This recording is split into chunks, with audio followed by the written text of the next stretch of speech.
Hello everyone! In this video, we're going to talk about the future. In particular, we're going to take a look at two future tenses. Future simple, will, and going to. This is something that a lot of students can't really wrap their heads around because at first glance, they look like they could be used interchangeably. And while that's true in some cases, to some extent, there are some major differences that you should learn. Let's start with future simple or simple future, whichever one you prefer. That is will or won't, which is the contracted form of will not. We use will when we make a spontaneous decision, a decision that we make as we're speaking. So for example, let's pretend you're at a restaurant and you want to order something. You can say, I'll have a salad, thank you. I just made this decision. So we use will. I will have a salad. I'll have a lemonade, please. We can use will when we make an offer, like, I'll help you. I'm offering something to you. It's a very spontaneous thing to do. Or, I'll drive you home. I'll give you a ride. I'll help you. We also use will when we make a promise, like, I promise I won't tell anyone. Again, always keep in mind that it's a spontaneous thing. It's not premeditated. Promise you'll call me when you get there. I promise I'll find them. Will can also be used when making a threat, when you're threatening someone. Stop harassing me, I'll call the police. Or imagine two siblings fighting and one of them says, I'll tell mom. That's still a threat, so I will tell mom. I'll call the police.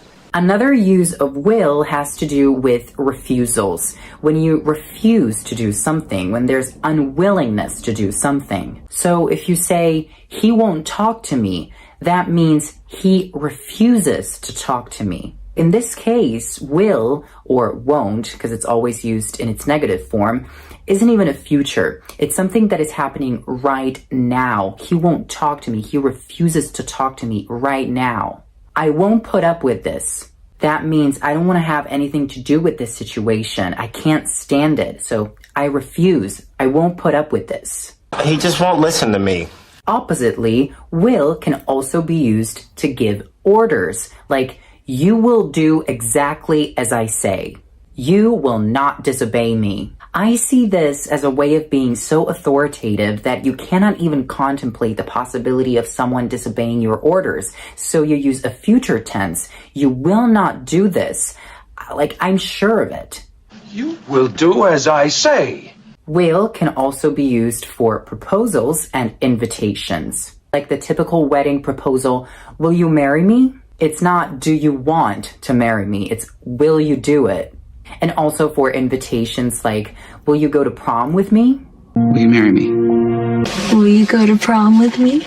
Now let's talk about predictions. When we make predictions about the future that are based solely on our opinion, personal judgment, intuition, without any actual evidence, we use will. And usually, because they're personal opinions, they're introduced by I think, I don't think, I'm sure, I'm certain, I'm afraid.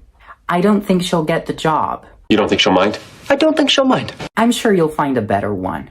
Do I have any actual evidence? No. Am I 100% sure? No. It's just my personal opinion. So do I use will? Yes. I'm sure you'll find him.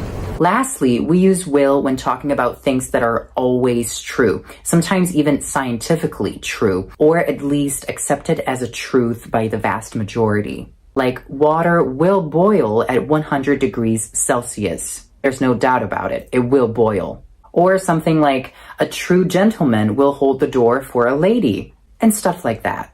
So that was the future simple, will. Now let's take a look at going to. We said that will is mostly used for spontaneous things, like a promise, an offer, a threat. Going to, on the other hand, is used for premeditated things, something that I've already thought about, something that I've already decided before even talking. I'm going to order sushi tonight. It's something that I was thinking about. I've decided I want sushi. I'm going to order it. I'm gonna order like 6 desserts. The key word when talking about going to is intention. There's always an intention behind it. I'm gonna talk to my boss about getting a raise. It's my intention. I've given it some thought. I'm gonna do it. So those are the main differences between will and going to. Remember to always ask yourself, is there an intention behind it, or is this a spontaneous decision? With that being said, it's true. Sometimes native speakers don't use going to and will correctly. I often hear them use going to when it should be will. It can happen sometimes, so keep that in mind and don't feel confused if you hear it too. Remember that official grammar and spoken language are two completely different things, and they don't always match. Also, it could happen that for a general prediction, you could use either, like it's gonna rain or it will rain. I guess there are some different nuances to it, but generally speaking, that's the idea. That was it. If you enjoyed this video, give it a thumbs up, subscribe to my channel, activate the notification bell so you never miss any of my videos, and you could also send me a super thank. Thanks for watching!